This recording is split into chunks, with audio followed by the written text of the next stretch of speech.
Halo, apa kabar Wokito Galo? Selamat berjumpa kembali dalam program berita seputaran News Sumsel. Di saat Anda siap beraktivitas di pagi hari, saya Catherine Ambarini siap menemani Anda dengan berbagai berita dan informasi menarik hari ini, Senin 4 April 2022. Sajian utama hari ini antara lain, ratusan rumah warga terdampak eksplorasi seismik 3 dimensi. Kapolri instruksikan Polda kawal distribusi minyak goreng.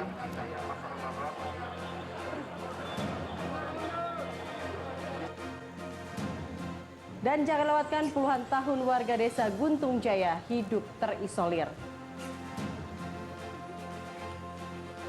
Pemirsa, inilah seputaran News Sumsel selengkapnya.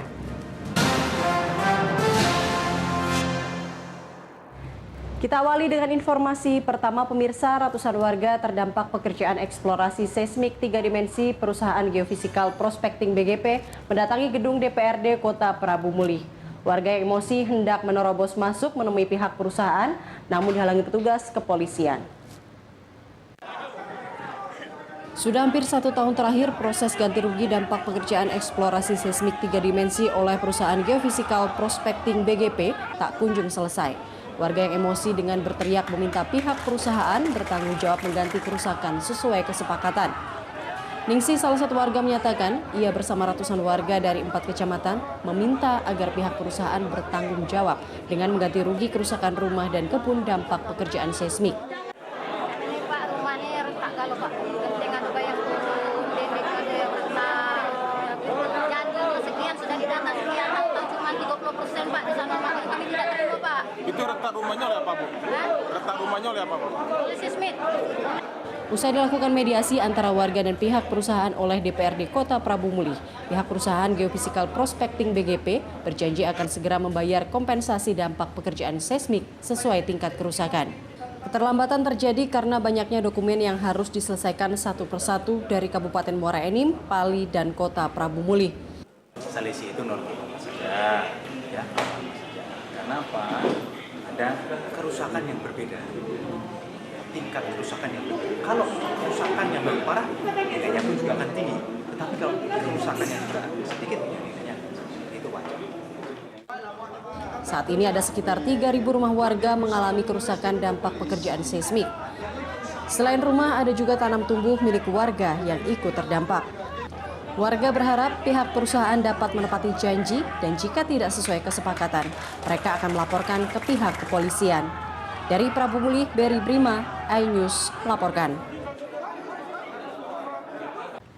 Dan pemirsa, Kapolri Jenderal Listio Sigit Prabowo memerintahkan seluruh pihak kepolisian melakukan pengawalan distribusi minyak goreng curah dari produsen hingga diterima pedagang di pasar. Hal ini diungkapkan saat dirinya bersama Gubernur Sumsel Herman Deru memantau antrian minyak goreng curah di Pasar Lemabang, Palembang, Jumat siang. Kapolri Jenderal Listio Sigit Prabowo bersama Gubernur Sumsel Herman Deru dan unsur Forkominda Sumsel memantau penyaluran minyak goreng curah di Pasar Lemabang, Palembang. Warga yang mengantri dengan kupon berhak mendapatkan minyak curah maksimal 15 liter dengan harga Rp14.000 per liter. Kapolri menyatakan upaya ini dilakukan untuk menjamin ketersediaan minyak goreng curah di pasar sehingga tidak timbul kekhawatiran dari masyarakat terkait ketersediaan salah satu bahan pokok tersebut, apalagi memasuki bulan suci Ramadan. Kepolisian akan terus mengawal distribusi minyak goreng curah sesegera mungkin masuk ke pasar. Selain itu, Kapolri juga menghimbau pada para masyarakat dan pedagang agar berperan aktif dalam menginformasikan apabila terjadi kekosongan stok minyak goreng. Jadi tentunya harapan saya para produsen, distributor, karena kita lihat di pasar kondisinya antriannya masih seperti ini, saya harapkan untuk distribusinya segera dipercepat, bisa masuk ke pasar-pasar sehingga kemudian masyarakat bisa mendapatkan. Listio membeberkan dalam 1 minggu ini stok minyak goreng yang diproduksi oleh produsen sebanyak 120 ton setiap harinya. Ia meminta para produsen harus bergerak lebih cepat lagi dalam mendistribusikan minyak goreng ke pasar. Dari Palembang, Bambang Irawan, iNews melaporkan. Banyaknya pengunjung ziarah makam menjelang Ramadan memberikan berkah tersendiri bagi penjual bunga tabur di Pemakaman Umum Kota Palembang. salah satu tempat pemakaman umum Nagaswidak. Menjelang bulan suci Ramadan 1443 Hijriah, sejumlah tempat pemakaman umum ramai dikunjungi peziarah yang datang dari berbagai daerah. Tradisi ziarah makam keluarga ini membuat para penjual bunga tabur mengalami peningkatan omset penghasilan. Salah satunya tempat pemakaman umum Nagaswidak, Jalan Ahmad Yani, Pelaju, Palembang. Ratusan peziarah yang datang ke TPU ini memberikan berkah tersendiri bagi para penjual bunga tabur di sepanjang pemakaman umum. Sejumlah penjual bunga tabur menyatakan mengalami omset penjualan bunga tabur yang cukup signifikan, mencapai 300 hingga 400 kantung bunga tabur per hari. Sementara di hari biasa mereka hanya mampu menjual puluhan kantung bunga tabur saja per hari. Satu kantung bunga tabur ini dijual dengan harga Rp5.000 hingga Rp10.000. Biasanya berapa banyak sudah terjual, Bu? Apalah kadang 400, 300 sehari. 700, 300. 300, Bu? Iya, 400. Kantong itu, Bu? Oh. Alhamdulillah banyak. Mungkin satu kantongnya ini kembangannya berapa deh dijual? Ini tuh 3-10. 310 deh? Ya. Para pedagang bunga tabur dan warga berharap pandemi COVID-19 segera berakhir agar aktivitas dan perekonomian warga kembali pulih. Dari Palembang, Erwin Setiawan, iNews melaporkan. Badan Penanggulangan Bencana Daerah BPBD Sumatera Selatan menggelar rapat koordinasi dengan semua pihak terkait. Rakor dilakukan untuk mempersiapkan diri menanggulangi bencana kebakaran hutan dan lahan yang diprediksi terjadi saat musim kemarau. BPBD Sumsel mengantisipasi kebakaran hutan dan lahan saat musim kemarau. BPBD Sumsel berkoordinasi dengan semua pihak terkait, para stakeholder dan pihak-pihak swasta pemilik perkebunan untuk melakukan usaha tindakan serius melakukan pencegahan. Kepala BPBD Sumsel Iriansah menyampaikan kerja keras tim pada tahun-tahun sebelumnya cukup membuahkan hasil hingga titik hotspot terkendali. Dengan gerak tindak cepat pemadaman bila terjadi kebakaran, BPBD melakukan sosialisasi kepada masyarakat petani supaya tidak membuka lahan dengan cara membakar. Dari hasil pemantauan BMKG musim kemarau tahun 2022 akan tiba pada bulan Mei. Untuk itu, BPBD mendiskusikan kesiapsiagaan pengendalian dini karhutla yang dilakukan di semua sektor TNI, BPBD, masing-masing OPD terkait, serta tim ahli. Kesiapan kita menghadapi musim kemarau tahun 2022 untuk kebakaran hutan dan lahan. Kami dapat informasi dari BMKG bahwa nanti BMKG akan menyampaikan bahwa musim kemarau di tahun ini akan terjadi di bulan Mei ya, awal bulan Mei ke akhir bulan April. Nah, oleh sebab itu kita mengantisipasi dengan rapat koordinasi melibatkan semua sektor, TNI, Polri, BPBD. Sumsel menjadi perhatian serius dalam setiap musim kemarau lantaran kebakaran hutan dan lahan yang terjadi menimbulkan efek yang parah. Dari Palembang, Ahmad Saiful, iNews melaporkan. Pemirsa, PDI Perjuangan mulai memanaskan mesin partai. Pendidikan kader pratama bagi seluruh pengurus, struktur, sayap, dan badan partai di 17 kabupaten kota se-Sumatera Selatan pun dilakukan. PDI Perjuangan menargetkan tercapainya kemenangan kembali di pemilu 2024 mendatang.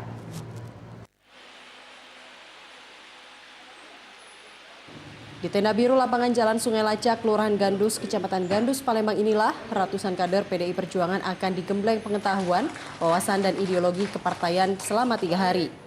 Mereka mengikuti pendidikan kader pratama yang diselenggarakan Dewan Pengurus Daerah PDI Perjuangan Provinsi Sumatera Selatan. Pendidikan kader pratama ini merupakan kewajiban bagi seluruh pengurus, struktur, sayap, dan badan partai sebagai langkah awal memanaskan mesin partai jelang pemilu 2024 mendatang agar kader partai memahami soal organisasi, metode pemikiran Bung Karno untuk juga memahami ideologi partai. PDI Perjuangan sudah mengkaderisasi 1.200 orang di 17 kota, kabupaten, dan 200 orang yang telah masuk dalam tahap jenjang kaderisasi madya. Bahkan PDI Perjuangan akan melakukan roadshow keliling di 17 kota, kabupaten dengan target 18.000 orang yang mengikuti pendidikan kader pratama dan pendidikan kader madya. Meski tantangan selalu ada, pihaknya menyatakan solidaritas, kekompakan, dan kebersamaan harus diciptakan agar dapat memenangkan kembali pada pemilu 2024 mendatang. Tantangan tetap harus ada, saya pikir, tapi soliditas, kekompakan, dan rasa kebersamaan yang harus diciptakan oleh setiap jenjang kepengurusan partai yang dimulai dari pendidikan kader Pratama ini, menurut kami, ini langkah awal yang harus dimiliki oleh setiap partai untuk menyongsong kemenangan. Disinggung soal dukungan calon presiden, DPD PDI Perjuangan Sumsel enggan memberikan komentar. Pihaknya menyerahkan sepenuhnya kepada Ketua Umum PDI Perjuangan, Megawati Soekarno Putri. Dari Palembang, Muhammad Riza Fahlevi, iNews. Puluhan tahun warga desa Guntung Jaya hidup terisolir. Saksikan beritanya sesaat lagi.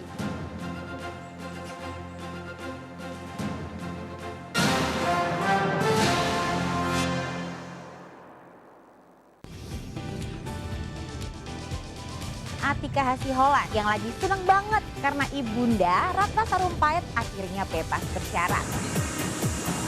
Kali ini Ruben akan melaporkan oknum yang dianggap menghina Betan dan Thalia Onsu. Digelar di kediaman Jennifer, pasangan ini sampai merogoh kocek ratusan juta rupiah demi menggelar pesta meriah.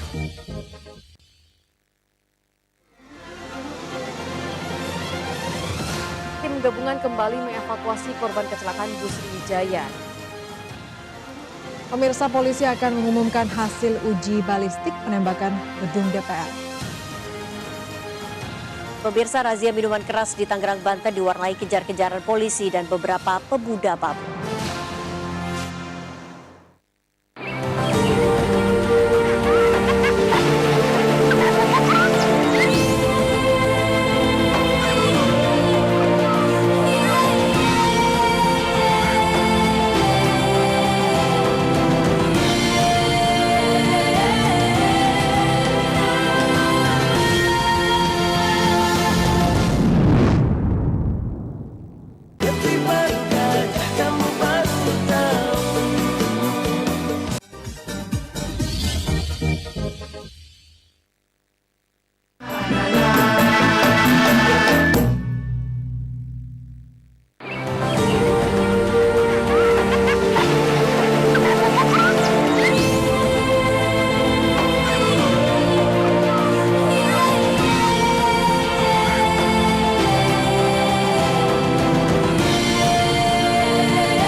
Terima kasih pemirsa, Anda kembali di seputar Ayu Sumsel. Pemirsa, Kejaksaan Negeri Oku Selatan menetapkan Kepala Bidang Tanaman dan Pangan Dinas Pertanian sebagai tersangka kasus korupsi pembangunan vertical dryer atau rumah pengeringan padi dan jagung tahun 2019. Akibatnya negara dirugikan sebesar 200 juta rupiah. Kejaksaan Negeri Oku Selatan menggelar rilis penetapan tersangka kasus korupsi pembangunan vertical dryer atau rumah pengeringan padi dan jagung di 6 kelompok tani tahun 2019 pada Jumat kemarin. Dalam kasus ini, Kejari Oku Selatan menetapkan Firman Sah yang menjabat sebagai Kepala Bidang Tanaman dan Pangan Dinas Pertanian Kabupaten Oku Selatan. Kepala Kejaksaan Negeri Oku Selatan, Kusri, menyatakan dalam penanganan kasus ini telah dilakukan penyidikan sejak September lalu. Pihaknya kemudian menetapkan Kabid Tanaman dan Pangan Firman Sah sebagai tersangka pada tanggal 16 Maret 2022. Menurut Kusri, ada 6 kelompok tani yang mendapat bantuan dana pemerintah Provinsi Sumsel untuk pembangunan vertical dryer atau rumah mesin pengering padi dan jagung. Saat dana bantuan cair ke rekening masing-masing kelompok tani, tersangka Firman Sah memerintahkan kelompok tani untuk menyerahkan uang bantuan tersebut kepadanya. Tersangka Firman Sah kemudian mengerjakan sendiri pembangunan rumah mesin pengering padi dan jagung melalui pihak ketiga, sehingga negara dirugikan sebesar 200 juta rupiah. Kejari Oku Selatan tidak menahan tersangka Firman Sah dengan alasan tersangka sebagai pegawai negeri sipil dan kooperatif serta tidak mungkin melarikan diri. Cairlah dana bantuan tersebut ke rekening kelompok tani. Setelah masuk rekening kelompok tani, itu dana itu dimintalah kepada FRN, kemudian dilaksanakan sendiri. Kejari Oku Selatan masih menelusuri aliran dana pembangunan rumah mesin pengering padi dan jagung Dinas Pertanian Oku Selatan. Dari Oku Selatan, Teddy Hendrawan, iNews melaporkan. Pemirsa, bakti sosial donor darah digelar istri prajurit yang tergabung dalam Dharma Pertiwi Daerah B. Aksi sosial ini menargetkan 300 kantong darah sebagai rangkaian hari ulang tahun organisasi yang ke-58. Ketua PMI Sumsel, Febrita Lustia Hermanderu, mengapresiasi kegiatan ini. Donor darah massal ini digelar di salah satu mal di Palembang sebagai rangkaian dari hari ulang tahun Dharma Pertiwi Daerah B. Aksi sosial organisasi istri prajurit wilayah Garnizon Palembang ini, selain para istri, mengikut sertakan juga prajurit TNI dari 3 matra, Angkatan Darat, Laut, dan Udara. Ketua Dharma Pertiwi Daerah B, Sinta Agus Suhardi menyatakan, baksos kali ini bertajuk Dharma Pertiwi berperan serta mewujudkan keluarga sehat, produktif, dan inovatif dalam mendukung pemulihan ekonomi nasional bekerja sama dengan PMI Sumsel. Selain itu, untuk memberikan sumbangsi stok darah di Palang Merah Indonesia. Wujud nyata dari Dharma Pertiwi Daerah B untuk membantu masyarakat yang membutuhkan. Terlebih di samping itu juga menambah persediaan darah di PMI. Donor darah kali ini penyelenggara menargetkan 300 kantong darah dapat terkumpul sebagai cadangan PMI untuk memenuhi permintaan darah. Dari Palembang, Bambang Irawan, iNews melaporkan. Pemirsa, sejak puluhan tahun Desa Guntung Jaya, Kecamatan Sungai Are, Oku Selatan kondisinya terisolir. Warga dan pemerintah desa berharap pemerintah pusat segera memberikan izin akses pembangunan jalan menuju desa. Gotong royong yang dilakukan warga desa dan kepala desa Guntung Jaya, Kecamatan Sungai Are, Oku Selatan sudah sejak lama dilakukan. Namun untuk pembangunan jalan yang memadai belum juga dirasakan sejak berdirinya Kabupaten Oku Selatan. Desa Guntung Jaya, Kecamatan Sungai Are merupakan suatu wilayah di perbukitan perbatasan antara Sumsel dan Bengkulu. Desa ini merupakan wilayah perbukitan dikelilingi hutan lindung. Hingga saat ini infrastruktur pembangunan jalan Desa Guntung Jaya belum dirasakan warga. Pihak desa pun sudah berulang kali melayangkan surat ke Pemkab setempat dan Dinas Kehutanan Provinsi Sumsel agar diberikan izin untuk pembangunan jalan yang layak menuju desa, namun hingga kini belum juga ada tanggapan. Kepala Desa Guntung Jaya Hairul Hamidi mengatakan, gotong royong pelebaran jalan dengan lebar 5 meter dan panjang 12 km dilakukan secara bertahap dengan harapan pelebaran jalan yang dilakukan mendapat restu dari Kementerian Kehutanan sebagai bukti nyata warga serius menginginkan jalan yang layak dan memadai. Izin untuk pembangunan jalan menuju Desa Guntung Jaya belum juga mendapat restu dari Kementerian Kehutanan. Hal ini juga berdampak pada Desa Tanah Pilih dan Desa Tebat Layang menjadi terisolir.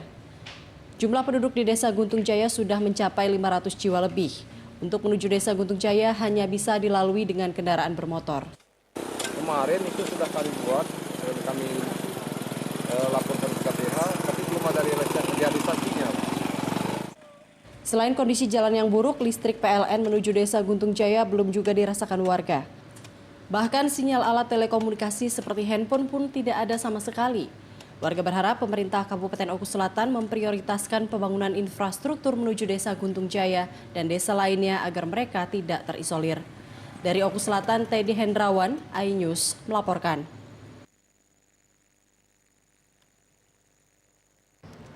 Pemirsa, demikian sajian seputar iNews Sumsel hari ini. Terus saksikan seputar iNews Sumsel setiap Senin hingga Rabu pukul 5.30 pagi waktu Indonesia Barat. Dan bagi Anda yang hendak beraktivitas, selalu terapkan protokol kesehatan untuk memutus penyebaran COVID-19. Saya Catherine Ambarini, sampai jumpa.